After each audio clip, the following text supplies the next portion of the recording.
It's showtime. Now, speaking of amazing, Chuck, we have a guest today. Yes. Who is none other than Shiva Ayyadurai. Now, this guy he's a polymath. So I have a great respect for anybody who's a polymath. And I have no idea what that is. I happen to be a polymath. As most people don't know what that is. A polymath, Chuck, is someone who essentially, Ben Franklin was a polymath. A polymath is someone who actually goes out and, instead of being a jack of all trades, becomes a master of several trades. Oh, okay. All right. And so, I would qualify as that. He is a polymath. This is the guy who invented email, by the way, Chuck. Really? So I would be an anti-polymath. Just guessing. I'm kind of stretching, but So Shiva invented email. He invented email. This guy's a tech whiz, badass polymath. Okay, so he is running against no other than Hiawatha. Really? In Massachusetts? He is running against Hiawatha in Massachusetts. Awesome. And he's holding his picture up right now. Hang on just a minute, because I can see him. He looks, pardon the expression, and I don't mean anything derogatory about this, but he looks like an Indian. Well, he's a real Indian. Oh, that's probably why. He's not a fake Indian. He's a real Indian. So let's welcome to the show Shiva Ayyadurai, Dr. Shiva Ayyadurai. Welcome to Blunt Force Truth. Thanks for having me on. You can just call me Shiva. The doctor was something I just got just to troll the academics. Oh, my God. I love this guy already. Yeah, me too. So what prompted you to run against Hiawatha for Senate? Because you're Republican or independent. Which are you running on? Well, if you think about the deep state, has an epicenter, the Alpha and the Omega, and that is Cambridge, Massachusetts. So here the Republicans and Democrats are one. I never voted in my life, guys, but when Trump ran first time I voted, I love the guy. I thought he was going after Republicans and Democrats and media. And then I registered as a Republican, was the first guy to announce in Massachusetts. I was getting standing ovations across Massachusetts, but the corrupt Republican Party got really afraid of me. So they're promoting 3 numbnuts, one of them who voted for Joe Biden, another one, the same guy, he has a Saudi lobbyist, we call him Dirty Deal, and faked a Photoshop picture with Trump. The other guy gave $300,000 to Bill Clinton, and the other woman's claim to fame is, I know she ran the lottery. So I gave the Republicans a great shot. It would have been great for them to have a guy like me. I think would have expanded them, but they're not ready for me. So we dumped them and we went independent. And it's the best thing we did because Massachusetts is actually 2.5 million independent voters, only 1.5 Democrats and less than 500,000 Republicans. And the faker Baker, Charlie Baker, who's a governor, told people not to vote for Trump, the Republican. So he is in collusion with Warren. He gets to be Republican governor. She gets to be senator. So these guys are complete scumbags, as I like to say. And by the way, that's the technical term. It's the scum on top of the septic thing you put in your bag. So, okay, by the way, you I don't know if you know this. You actually sound like I'm going to say the Indian version of me talking. Oh, really? You're a real Indian then. So I want to ask you a question right off the bat. Why are so many people in politics morons? Well, the reality is they are morons because if you look at the founders of this country, first of all, they all worked for a living, right? Yes. Washington was a surveyor. He had a farm, ran a farm. These guys knew how to run stuff. They knew how to make things. None of these guys know how to run or fix anything. I'm out here in Western Mass pounding in stakes. I write software. I still run a company that's worth a couple of $1 billion. These guys are absolute morons because they have no skills. I mean, you guys know how to write, you know how to formulate a production. This takes skill. These people have no skills. They're basically like the checkout guy at those convenience stores. That's what these people are. So really, they're basically. Wait a minute. Would that checkout guy be Joe Biden's Indian friend? Yeah, like that Bapu in what is it in Bart Simpson's? That's what these guys are. And the thing is, we give them way too much freaking respect. They don't deserve it. They take tons of money, $50, $100 million to run a Senate campaign when you don't even need that much money. And they pummel people through TV advertising. They don't even know what they're saying. They don't even know any of the issues. So they need layers of people. That was not what the founders of this country were about. These guys, first of all, did not even think about term limits because they didn't think what moron would want to serve there more than a few terms, right? So we have a bunch of morons. And our running, I'm I think decent guy who's, came here as a legal immigrant, worked my butt off through the public school systems, did 4 degrees, started a bunch of companies, and that's the kind of people deserve. We've lowered our freaking standards to people who are just garbage. No, you're right. So we need to raise our standards. Now your company's only worth a couple of billion, though? Yeah, well, it could be worth more if I wasn't running this thing. I was going to say, because obviously, compared to Hiawatha, you're an underachiever if the business is only worth a couple of $1 billion. Well, Hiawatha is the underachiever in the other direction, like lying, cheating, and that kind of underachievement. Well, I think she's an overachiever when it comes to lying. Right. Well, interestingly enough, you and Trump have a lot in common. Yeah, look, I love this guy. Why do I like him? First of all, I've been watching elections since I was a kid. I've always been interested in politics. Came from India as a low caste Indian. We were considered untouchables or deplorables. Really? Yeah. So you won't find a lot of Indians like me. A lot of Indians don't support my campaign because these guys are the elite Brahmins, the same guys who are at Harvard running stuff. So I would say probably a handful of them even gave us signatures because they figure out my last name. They said, this guy's a deplorable, right? They don't want to. Let me ask you that. So your family was in the caste system of the untouchables. Untouchable. So you won't find the fact that my parents even came here, Chuck and Mark, is quite significant. Here were 2 incredibly amazing people. My mom's dad ran away with the maid, which is unheard of in India in the 40s. She somehow got educated. My dad came from war-torn Burma. They're basically like mutations. And somehow they made it to America. We settled in Patterson and then in Clifton, then in Parsippany. And, we were always taught that America was a great country of law and meritocracy. My mom said in India you could get discriminated 9 different ways, in America 3, but at least here if you worked hard, you could overcome that.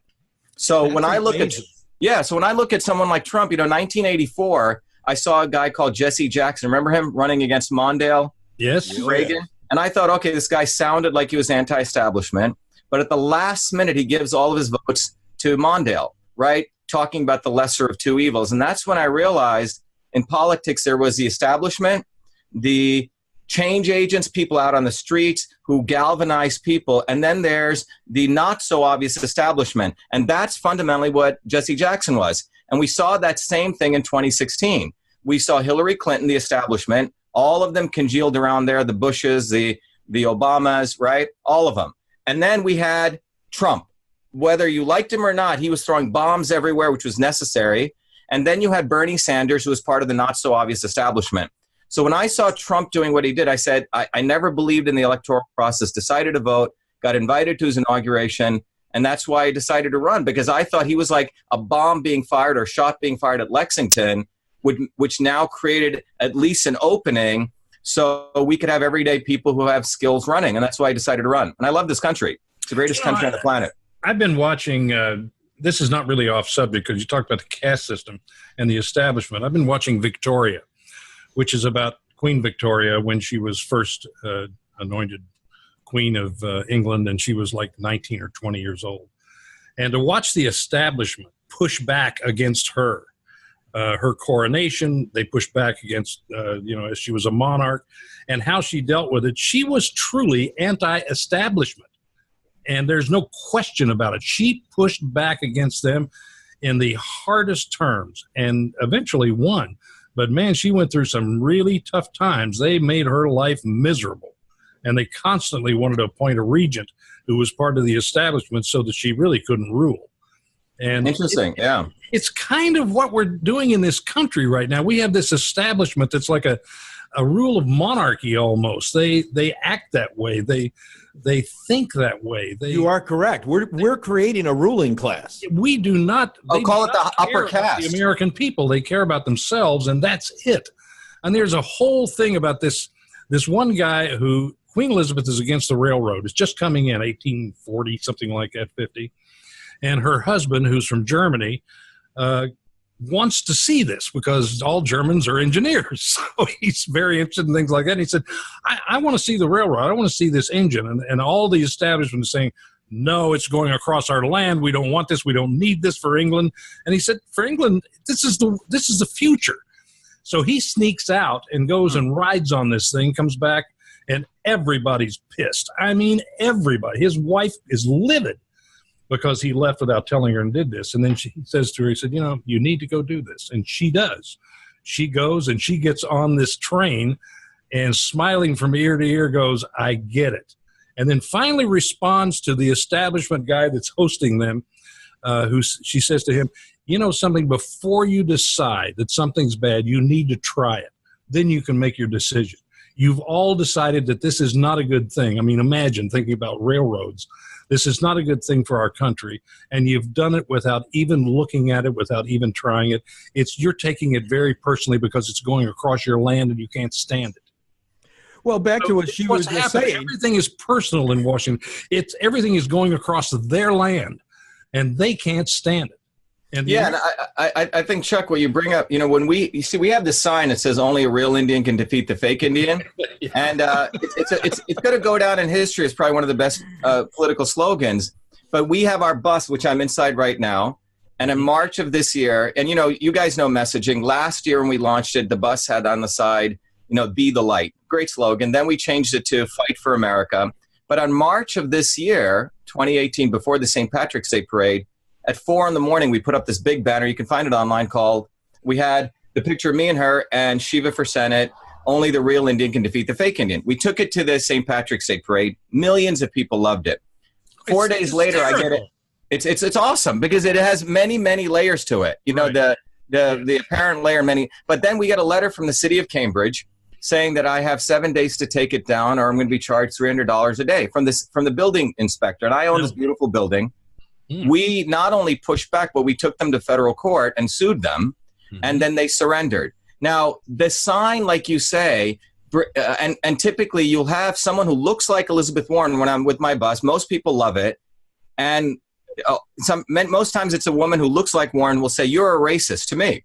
So, they call you, it's offensive to them, right? It's offensive. And so what we do is we say, no, you're the racist because you're supporting a woman who took advantage of race. That's racism. And I always say, look, you white liberal racists at Harvard have defined racism in a very narrow confine, right? Of don't use the N-word and you have to change the name of some buildings. But there is racism, and the racism I'm talking about is pitting poor blacks against poor whites. If you, God forbid, say anything that poor whites in this country are suffering massively, right? Highest infant mortality rate which is growing, opioid addiction, then you're called a white supremacist. These guys have split the political spectrum. They want poor whites pointing the finger at poor blacks and poor blacks pointing at poor whites. And that's race war. And that's what Elizabeth Warren and the quote unquote liberals do. And the quote unquote, at least in Massachusetts, the Republicans play the same game. So these people are the actual racists. Subsequent to this, about a month ago, I went to a Warren rally and started calling her followers, and I invited them to have a discussion, and one of them came across and punched me in the face. It went viral on the internet, hit the megaphone, and Warren invited him back in and treated him as a VIP. So we did a march on Warren's house in Cambridge and did an anti-racist march. So we're flipping this whole dynamic on them, and they have no idea what to do. Now stop there for a second, Chuck. I want to point something out. Well, this guy punched you. Yeah. And then Warren brought him in as a VIP. He was arrested and arraigned, and I went to the final trial, and they typically on a first offense give these guys, basically they dismiss it 30 days. I said I want him, thrown in jail and et cetera, but they did give him 1 year probation. He has to do anger management, and the courtroom was filled with his old 60s hippies. What's more interesting is this guy, you know what he does for a living? He's an artiste who draws pictures of naked black and white Barbies, naked black and white Barbies. And before he hits me, he says, you're not black. My daughter's married to a black fellow. So these guys split up the world. Brown, Indians can't say this. Blacks can do this. You see what I'm saying? They're the freaking biggest racists. Naked Barbies. I believe this is true, even though Mark brought up this punching thing and everything. I want to get in here with this because I know that this is absolutely true. If you were running against a Republican and you were a Democrat, they would embrace you on every level. It's only because of your ideology, you being Indian, that's right, you're their enemy, period. It goes no deeper than that. Would you agree?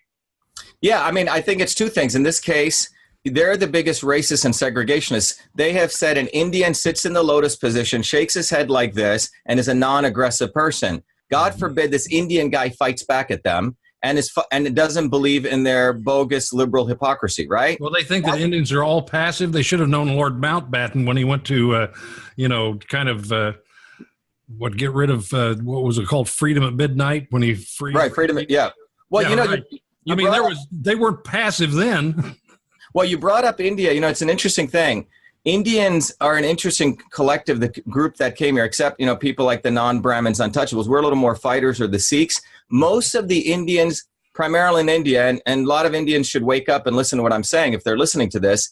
You see, in the 1920s, Chuck and Mark, the Indians actually wanted to have a good revolution like the Americans had against the British. Right. They literally parachuted in Gandhi, right? Yep. He was a Nazi, he was a Bernie Sanders of India. Right. Literally, and India, the Declaration of Independence of India doesn't exist. It's called transfer of power. So white men with crowns left, and they put brown men with hats. And for 70 years, these guys oppressed their own people with corruption, nepotism, etc. Modi, who I call the Trump of India, is the first guy who came from nothing, selling tea, and he rose to the prime minister. But India was suffocated. India never had a good revolution. That's what makes America great. We actually had a good revolution, threw people out. Well, so I know this is kind of off subject and off, politics and everything, but I did read a book called Freedom at Midnight back in the 70s by Dominic. I read it too, same time period. Yeah. A friend of mine, Larry Collins, wrote it, and it stuck with me. I really learned a lot about India and the different sects and how things came along and the politics involved. And you're absolutely right. They did parachute Gandhi in there, and it gave an impression that was very false. What happened was Nehru's and the Gandhis were the liberal elite of India. Mm-hmm. And instead of India's growth was stunted in many ways. India should have had a good revolution. There were other. They picked their heroes, isn't it? Yeah, they picked their heroes, nonviolent guy, and teaching people that you should get smacked across the face and beaten up as though that's a good thing. I mean, that's anti-human, right? No one I'm for, not going after violence, but if someone attacks you, you defend yourself, that's a very so a majority of the Indians who are here are brought up in that Gandhian framework. They all vote Democrat. Most of them are spineless. They don't stand up for anything. Interesting. And the Indians that did make it here through real suffering, like my parents did to the 70s, came here as legal immigrants, had to go through the American journey, they really value this country. Most of them are, frankly, conservatives. I think it's fascinating that you truly are, and I don't think I'm over exaggerating or anything, that you really are the American story about someone who comes from a very lowly position in another country, comes here with only your education and your drive to accomplish something, and really becomes very successful. I mean, you are a true American story, and you're running against a woman who is anything but, in a state that I don't understand Massachusetts being so democratic. I really don't. I've never been able to figure that out. Why? Chuck, what Massachusetts is, if you think about it, it's sort of a pretty, there's irony in here. This is where the American Revolution took place, right? That's what I mean. I just don't get it. But the Tories, or whatever, the British, remember, whenever a revolution occurs, there's the more powerful one is a counter-revolution. That's what Trump is experiencing, right? Mm-hmm. You get into power, and you have those out of power trying to get back in. So all those British who we thought left actually all aggregated at Harvard University, which is It's funny because during the revolution, and it's a fact, and it's still true today, a third of the country was for the revolution, a third of the country was against the revolution and on the British side, and a third of the country didn't really care that much. They couldn't figure it out. And fence sitters, they call them. We're kind of like that today, aren't we? I mean, that hasn't changed. Yeah, there's a great organizational theorist called Price Pritchett. He says what you just said. If you take an organization, his numbers are 50% are fence sitters, 20% are change agents, and 30% are resistors. And his goal, in organizational theory, is most of the people spend all this time trying to convince their resistors. And he said, don't waste your time. You got to get rid of those people. But you spend most of your time on the people who want change, and then those people bring the fence sitters over. But it's the same model. But in America, what happened was, my theory is, a number of these old British lords and whatever, the upper caste guys, ended up at Harvard. Harvard's been around since 1640s. And so if you look at the country's map and you go to Cambridge, I can give you a longitude and a latitude of the deep state. It's the 1 mile between MIT and Harvard. Okay? That's a military industrial academic complex. There's actually a location of it. Harvard is a $50 billion hedge fund. It's not a university. It's a fake university. $2 billion they spend. The other $48 billion they invest. They paid their hedge fund guys $58 million. They run this bogus thing called a university, but it's actually the collusion of all the elites. They have the business school, the law school, the medical school, the School of Education, the John F. Kennedy School of Education, which trains all the CIA, FBI guys. But that's where it is. It's at zip code 02138. Well, a good example of that is all of these economic wizards who graduated from Harvard. They cause all the calamity in the world. But against Donald Trump, who graduated from Wharton, a real economic school or school of economics. Yeah. And business. So you see where they are today and where he is today. I mean, we're at a 4.2 that will probably revised up GDP, and it'll probably be revised up from where it is. Yeah, and because possibly a 5, which every expert, which you're talking about, all these Harvard experts said, this is impossible. We can never do that. And here we are. Well, you know, I wrote this thing in a thing called Take Back Harvard. Harvard in the 1640s was going out of business. They were going bankrupt. You know what they did? They went to Christian missionaries and said, please give us money. We're going to build an Indian college. Sound familiar? So they built an Indian college, a brick building. They only educated 4 Indians, put their printing press in there, and, you know, basically used it as bailout money. So this university is basically a community. It should become a community college. You can probably trace every major economic collapse, you know, major cataclysms, economic ones, to some expert at Harvard. Yep. And that's where Elizabeth Warren comes out. They're like the New York Times. They're the standard. New York Times, yeah. That's awesome. You want to turn Harvard into a community college. That is. Well, that's what it should be. It gets way too much respect. You know, they're a brand. They have beautiful little bricks and the ivy growing. Yeah. It's a brand. Picturing going to Harvard to get my degree in beauty school, you know, my hairdresser's license. Well, that's what they do on a sophisticated way. They call it branding, right? Yeah. So you're an expert in tech. You run a tech company, right? Yeah. The current company I run is a company that. Now, this is where my switch goes off and Mark's switch goes on. Well, I'll Chuck, where you'll appreciate it, both you, Mark, and you appreciate it, is you talked about coming. You know, I came when I was 7 years old. And I was very motivated to do medicine, believe it or not, because when I grew up in India, I grew up in the city of Bombay, but also in a small village where my grandmother was a village healer. She could observe your face using traditional systems of Indian medicine, which may seem woo-woo to us, but she could predict what's going on in your body. She would come up with herbal formulations for that person. Today, you know, we call it precision medicine, the right medicine for the right person at the right time. Anyway, so my grandmother would do this on the weekends while she worked 16 hours a day in the fields. So I was very motivated to understand how this woman with no degrees was able to do this. When I came to the U.S., by the time I was 14, I finished all my math courses, including calculus. My high school had nothing else to do. I ended up getting this awesome opportunity to go to NYU as a 14-year-old kid. This is in 1978, and learned 7 programming languages. Remember, in those days, a computer would take up the size of all of our rooms. Huge. And when I finished that, I started working. I got a job full-time in the center of heart of Newark, Rutgers Medical School, what is now known as Rutgers Medical School. So my high school teachers changed the rules so this young kid could go from high school to work full-time. And what did I do there? I was doing medical research, but I was given this amazing opportunity.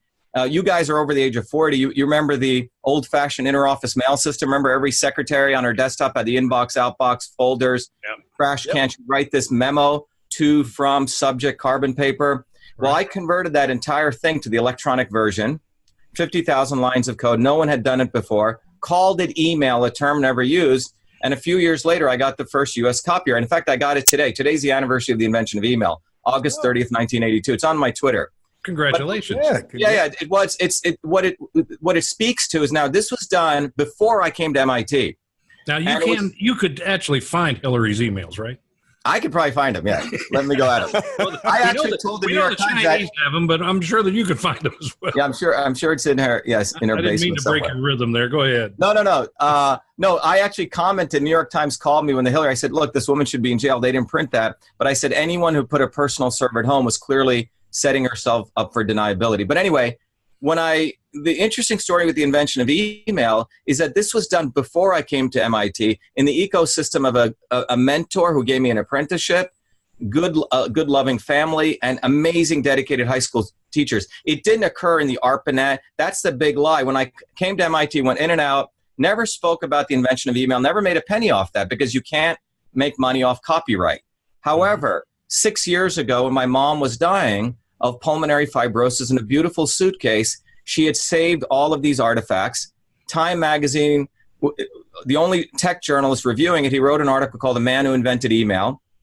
3 months later, in February 2012, the Smithsonian contacted me, wanted all this to go in the Smithsonian. A beautiful ceremony is held. The next day, you would think that should be, as Chuck, you were alluding to, the celebration of the American dream. Right. The guy came from India. What you see is all the liberal elite academics who had written the history of email, that it was invented by the military-industrial academic complex, go apeshit. Excuse my language. No, it's okay. I understand that. So Gawker Media, who luckily we drove out into bankruptcy, basically puts out this article calling me an asshole, fraud, dick. This curry-stained Indian should be beaten and hanged. And by the way, this guy who owns Gawker is supposedly liberal, cares for minorities. The thought of a 14-year-old kid inventing email in Newark, New Jersey, blows their mind. And by the way, I've been on the front page of MIT for many other things. And even MIT, part of the military-industrial complex, gets upset because how dare something be invented not in their purview. Wheelhouse, yeah, right. Exactly, because, and by the way, a 14-year-old kid invented TV in Franklin, Idaho. The narrative that we've been all BS'd on is that all great innovations must come from us going and fighting some war somewhere, killing people, or big industry and big corporation. The truth is, Americans innovate by solving civilian problems. I was trying to help a secretary go from the type... Amazon starting in the guy's garage. I mean, this is what happens. Exactly. That's where innovation occurs. You don't need all this massive VC money, massive private equity. And these guys like Monsanto farm seeds or genetically engineered seeds, they want to farm innovation so they can control the whole narrative end to end. So I think it's the invention of email is what I started with. But today, equally important is I run a company which can mathematically model the human cell on the computer, diseases like Alzheimer's, cancer, so we can really reduce the cost of drugs. We discovered a drug for pancreatic cancer, a combination therapy, in a record 11 months and got FDA allowance. So I am part of our campaign, Chuck and Mark, is to lower the cost of healthcare. And Elizabeth Warren doesn't want to do that. What we've discovered is between the time anything you go into a hospital, you buy the bedpans, the sheets, or whatever you use, to drugs, they're all being marked up anywhere between 50% all the way up to 20,000%.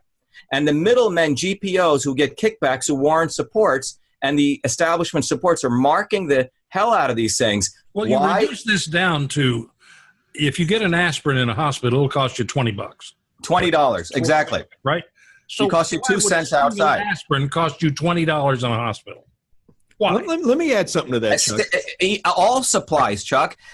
Even the state where the secretary uses. $20 for an aspirin, can you imagine this problem? The problem you're describing lands right on the lap of Elizabeth Warren and Nancy Pelosi. And I'm going to tell you why, Chuck. It's simply this. So, Shiva, just so you know, I have another business which is called Living Beyond 120. Oh, okay, great. We're in the medical field. We have a lot in common. I jumped high school grades and the whole just same awesome thing. So here's what's happening. When they went through the Obamacare system, in their infinite wisdom, they decided that they were going to limit the profitability of insurance companies to 15% above cost. So now what you have, Chuck, is you have an insurance world who is motivated to approve the highest cost. This is why insurance will pay $1,300 for a CAT scan that you could go over to a walk-in clinic and get for $300 in cash, because the insurance companies want to. So you have the drug companies that are controlling things, the big pharma. You have the hospitals that are pushing these large numbers. You have the insurance companies, which because of the Democrats like Elizabeth Warren, are motivated. And think about it. You run an insurance company. Your job as the president of an insurance company is to make profit. That's your job. And you're told you get 15% on top of cost. So how do you make the 15% bigger? Increase the cost.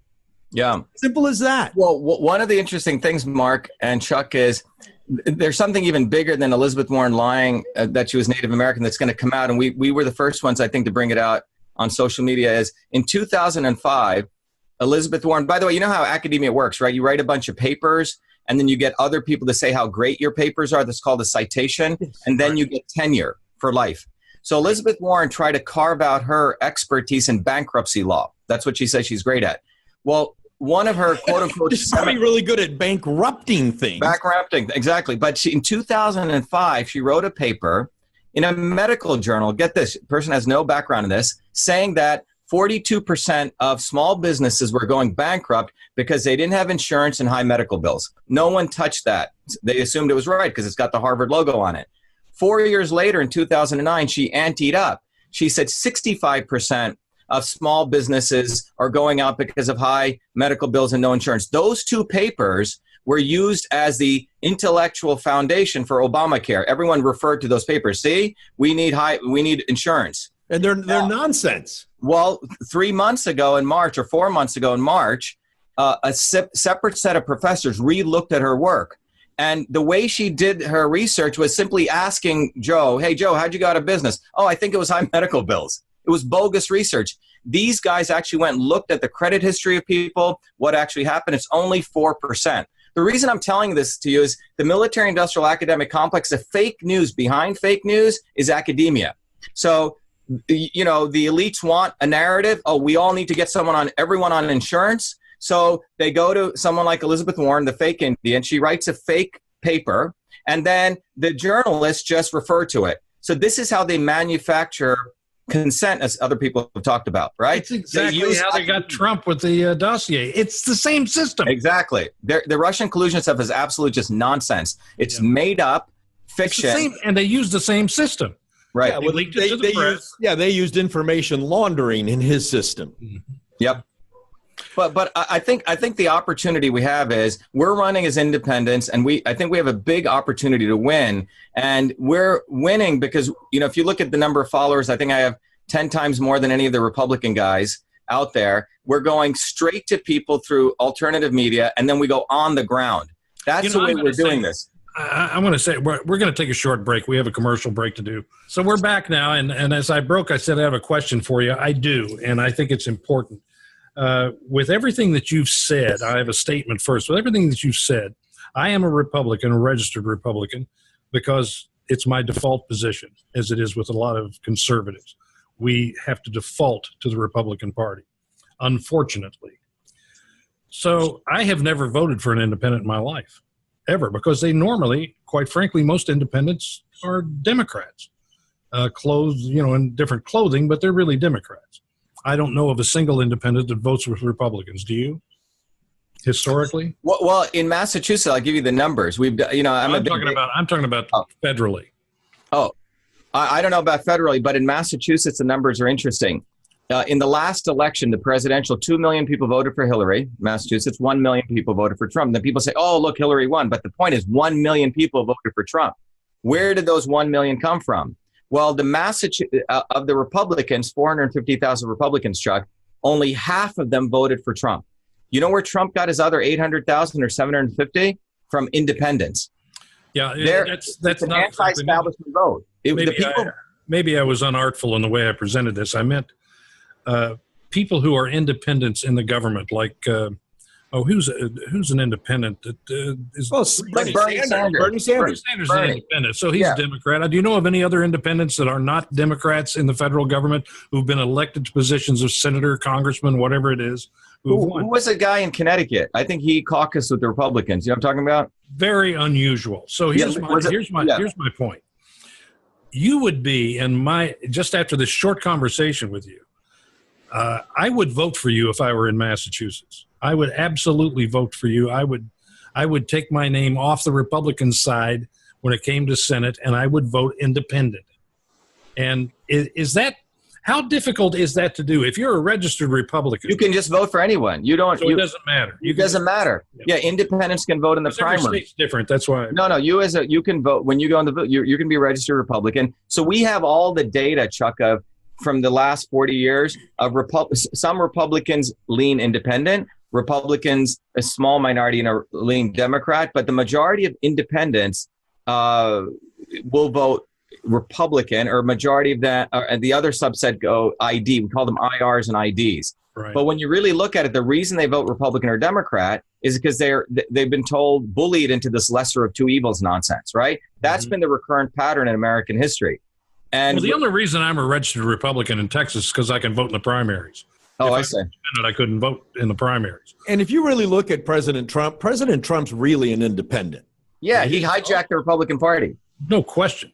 Yeah, No question. Absolutely. He's not a Republican. Basically, you have the machinery of the Republican Party against you, as well as the machinery of the Democrat Party against you. So you have a pretty high hurdle to jump. Yeah, but they also said email could not be invented, right? So my point is, I love your attitude. I really do. Look, my parents were never supposed to ever get educated, right? All of these things. You see the fact glass half full. Well, yeah, the fact that I'm here in front of you guys is like 1 in 10 trillion, right? So I believe, there's. And I was about to say that the fact that I'm in front of you is 1 out of 10. What I'm trying to say is that there's these things called black swans, right? That absolutely. We don't know what drives all of this. Trump wasn't supposed to win, right? There's many things they weren't supposed to be, but ultimately that's what America's about. It's about having a dream, a vision, and working your butt off. And we've forgotten that. Because you're a very smart guy, obviously, and I'm not. And I'm willing to admit what I don't know. Mark is a very smart guy. Trump is a very smart guy. There's no question about it.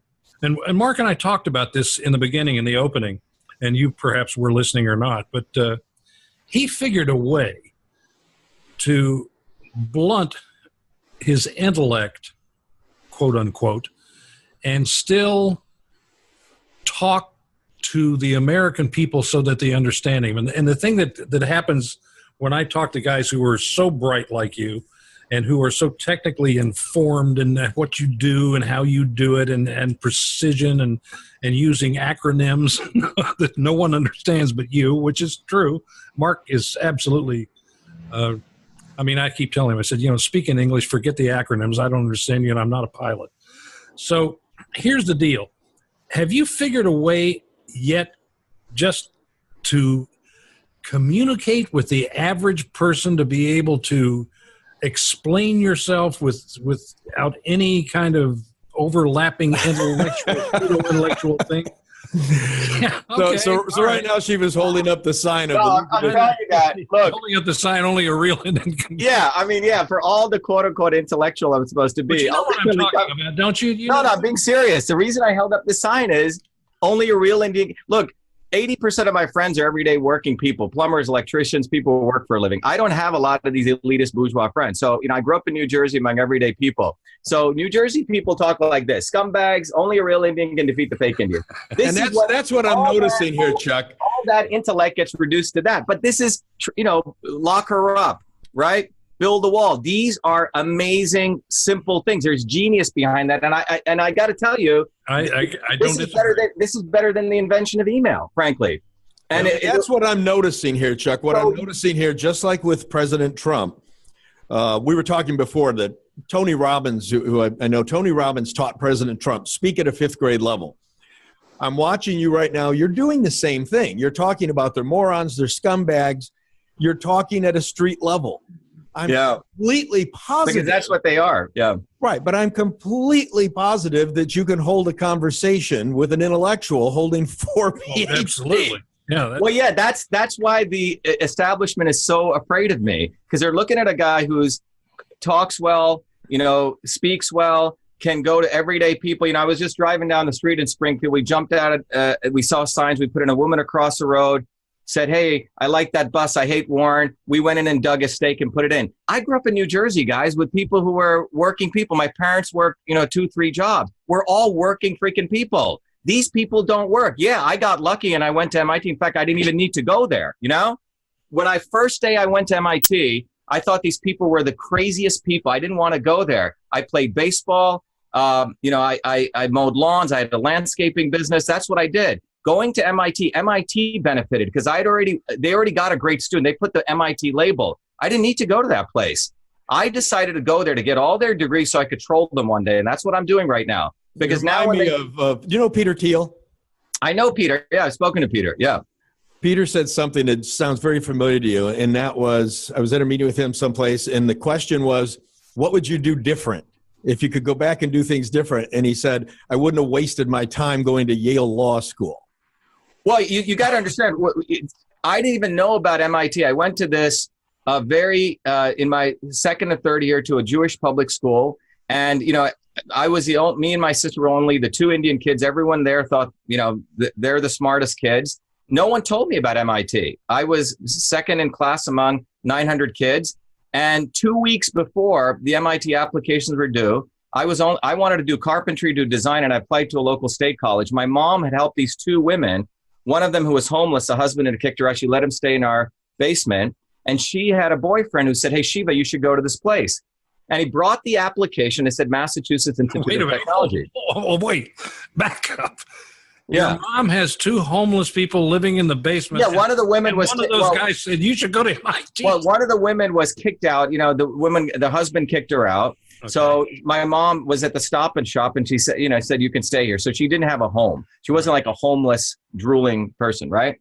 And she's the one who suggested you go to MIT. Well, her boyfriend had come over. He's sort of a weird math guy. He said, you should go to this place called MIT. And he showed me the brochure, which was a dome with Massachusetts Institute of Technology. I thought it was a freaking mental institute. I said, I'm not going here. It looked crazy.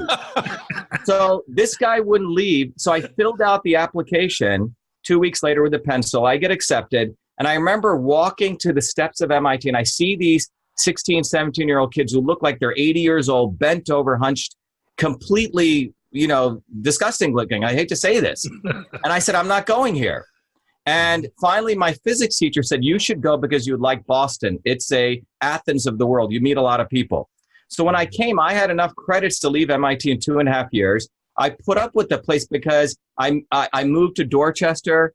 I learned politics from everyday working people. I agitated. We started a newspaper at MIT to expose MIT's hypocrisy. I organized the food service workers. I made sure more poor whites, poor blacks. My whole life at MIT was learning politics, man. That's what I did. How did you resist that? Because I had the same experience of going to school and trying to hold on to my conservative values, which I always had from being a teenager. But every professor you had was just beating you over the head with liberalism. Yeah, the thing is, I never stayed on campus. I moved, I was off campus most of the time, and just went in there just to get whatever I needed to do. I think the bottom line is that it was sort of just something that brought me to MIT. So I can say I'm MIT, but the reality is, guys, I'm like everyday people who just, got to go there. So now in this election, what are they going to say? They can't say I'm stupid, right? They can't say I'm unaccomplished. That MIT sheepskin helps to the extent that the establishment doesn't know what to do with me. Yeah, but the reality is, I'm a firewall for them. Yeah, it's a firewall, but the reality is we put out stuff like this, and they don't know what to do with us. Well, now, when you do, your meetings and events and everything, do you talk about MIT and you talk about things like? Well, put it in perspective as your feelings toward it, and I do. I talk about, to the extent I talk about my journey, Chuck, as coming here as a legal immigrant, immigration, the process of education, and then the process of innovation, right? Those are the three processes I talk about. Coming through the public school, coming here as a legal immigrant, then going through the educational process with particularly the public school system. MIT basically gives you this brand equity, right? But the reality was I started 7 companies. I created a lot of jobs. That's where I value more than anything, right? So let me ask you something about yourself. Are you just kind of a born genius, or did you really have to work your butt off for it? I don't know, man. I don't know about this. I think there's certain things that are natural, but I work my butt off, man. I mean, you can't do engineering well unless you solve lots and lots of problems. Chuck, I'm sure you were a host, right? I'm sure you stood in front of the mirror, you studied your lines, you had to work. Anything in life to be excellent, you got to work your butt off. He obviously doesn't know me. But I'm saying you got to, I believe either you have God-given skills. I was just a natural genius when it came to that. There's no question about it. No, but I'm sure you had to get, you had to put on your makeup and get ready and look in the, you know what I'm saying? But I never practiced anything, and I thought it was obvious. I would put this on you. All the people I've met who are successful are extremely, I don't want to say OCD, but are into excellence. They want things to be right, and they work hard towards that. When I was out in Hollywood, you guys may know I used to be married to Fran Drescher. One thing I one thing I noticed, a lot of stuff I didn't like out there, but one thing I noticed was there was a compelling desire, if you did something, to do it well, at least the people who'd done well. The biggest problem that I had working in my industry was I always wanted to do what was best for the show. I wasn't interested in what was best for me or what was best for the production company or what was best for, I wanted to do what was best for the show. And I got more pushback from people in production and everything else in order to improve the show. And that was just interesting. What motivated you? Because like yourself, because I run a few companies, and what motivated you to want to do this? Because I've thought about it. And it's like, why would I want to do that? Why would I want to take that kind of pay cut and be away from my businesses and be abused at the level that you're being abused? So I give you a lot of credit for that. A lot of you're a young man. You're successful. You've lived the American dream. Right. You don't need this. Independently wealthy. I don't know what your guy's spiritual beliefs is, right? So I believe that we're all part of something much bigger. We're actually insignificant to the game. So what made you want to do this right now? There's something compelling us that we're part of some wave. You can call it spirit, God, whatever you want, right? So many of the decisions we think we are making are, I think, of part of some other longer piece where we're essentially an atom in that. So there's, I grew up in a family of untouchables, right? I didn't create that. History created that. And then my parents overcame that. We came to America. So there's something beyond me, but I've always been a fighter, against injustice, fighting for truth and freedom. A lot like what you said, Chuck, always looking for the larger picture and what role you're playing in it to advance that. So, there's a huge activism part of me. I was a guy who wrote a series of science papers exposing Monsanto. By the way, Warren wanted to protect Monsanto. She voted for the Monsanto Protection Act. So when Trump ran, and given my activist history, by the way, 3 years before I started to do it in 29, or but 8 years before this, I was in India, invited back to India on a Fulbright, was doing medical research, was getting ready to leave India, was recruited by the Indian government to run the largest innovation center, found massive corruption, exposed it, and had to leave India under death threat. So you're looking at a guy who's a freaking fighter, and I hate injustice, and I'm willing to put my life and reputation on the line. And what I saw in Cambridge, Massachusetts, among these elites, it's like, when Trump used to say, like, he's among these guys, the Wall Street guys, he knows them. Well, I'm among one layer below that with the academics. I know their scumminess, and I know what they do is not to the interest of the American people. It's to their own self-interest. Very interesting. On a spiritual level, Jesus said, we are in this world, but we are not of it. Definitely. I mean, Jesus is one of my great heroes. I mean, Jesus fundamentally, there was a spiritual piece of Jesus, but there was also this very material piece. I mean, Practical. He faced out the moneylenders, right? This guy was a major disruptor of his time. And I think if you truly want to experience love, you have to be willing to put your ass on the line and see ourselves as part of something bigger. So that's what I'm compelled by. Probably the immense love I got from my family, the love from my, teachers, and all these people gave us all a ton, man. And you're describing people who, and I just kind of ran across this phrase the other day, and it's true. You had balcony people. Definitely. People in the balcony going, good job, great job, keep it up, keep going. Yeah, I know you may have failed, but you look good doing it. Just keep on going. Yeah. Everybody, I don't care who you are, how successful you are, how big a celebrity you are, everybody needs balcony people to cheer them on. Yeah, definitely. And I get what he's talking about too, Chuck, because I mean, you were saying what motivated us to do this show. I always say that we have, some kind of weird self-flagellation, thing going on. This show has cost Chuck and I both a lot of money. Yeah. I can imagine, particularly cost him fans, it's cost me business. Yeah. Well, I think what you guys do is great. I love the name of your show, Blunt Force Truth. I say be the truth, I'm saying be the light. Find the truth, know your way. Each person's got to figure this stuff out and go within themselves. Jesus said the kingdom of heaven is within you. And I really believe that. All the spiritual teachings talk about us having to do some introspection and find out what it means to be a human being.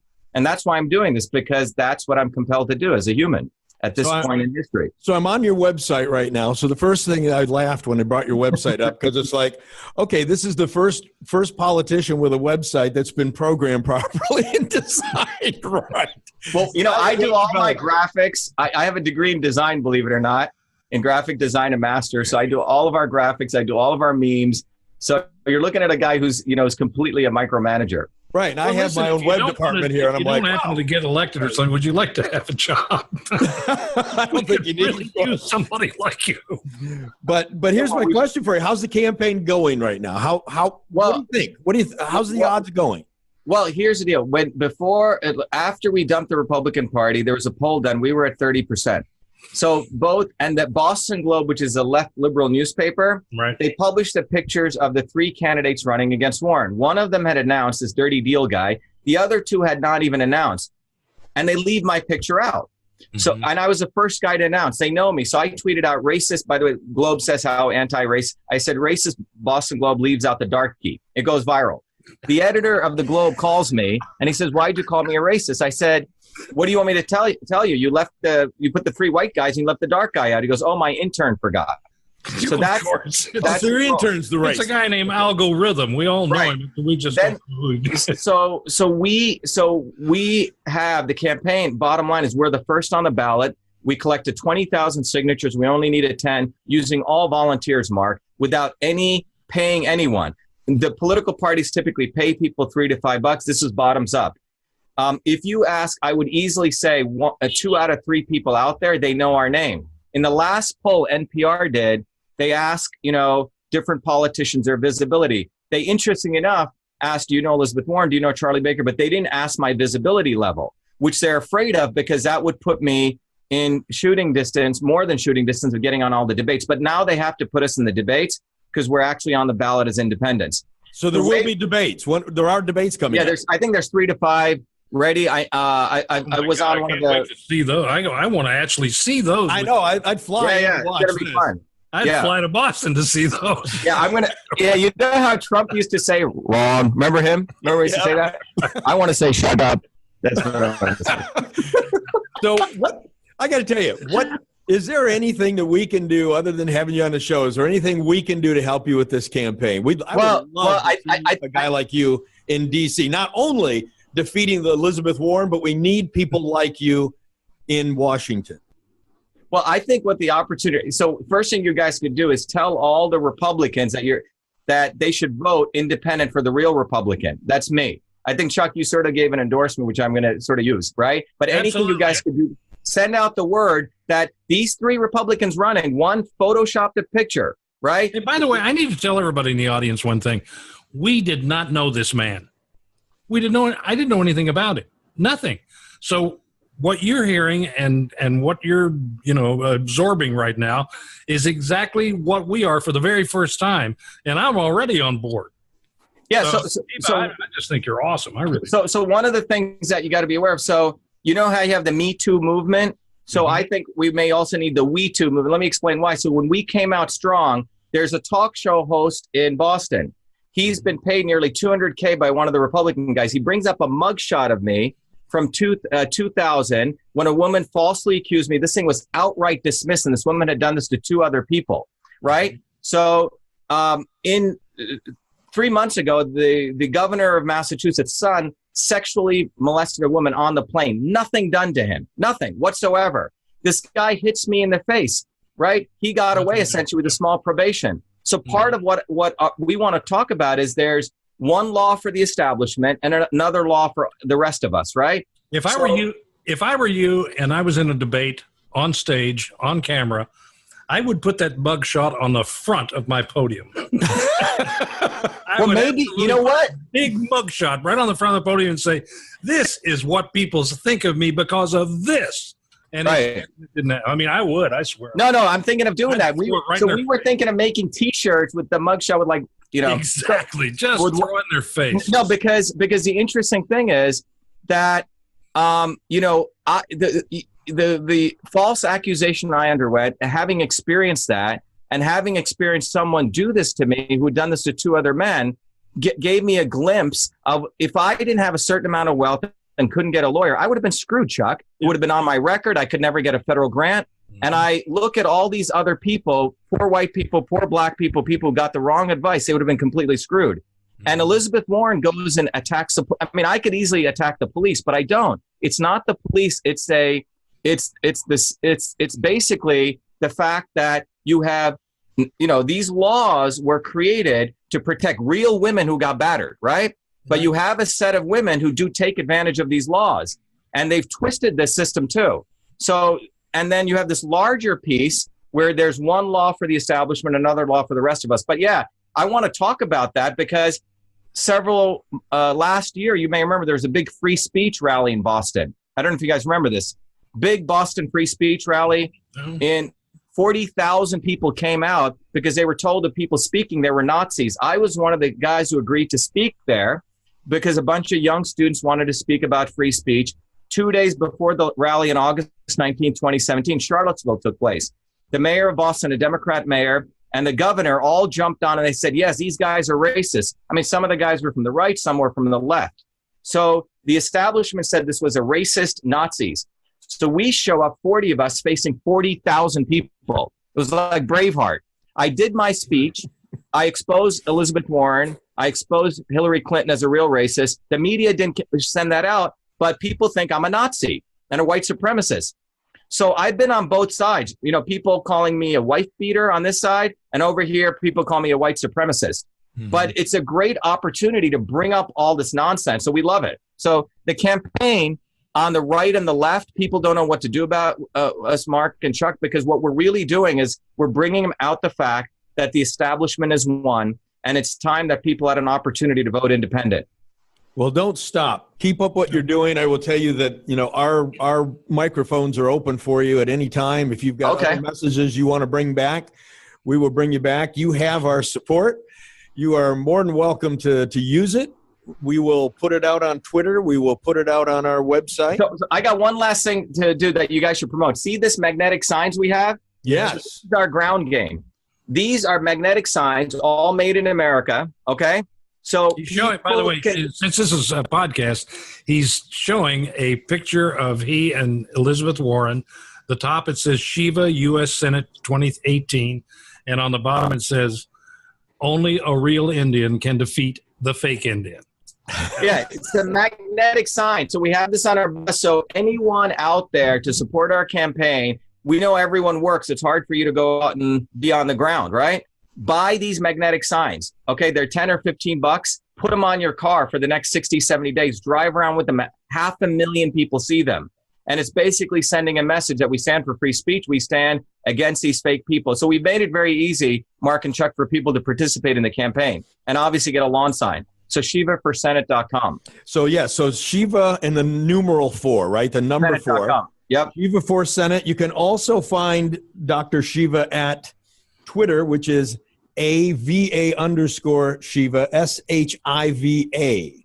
And by the way, go to bluntforcetruth.com and look in the show notes. We'll have all the links to the campaign. We'll have links to all of his social media right there. So don't worry if you're driving that you have to write all this stuff down.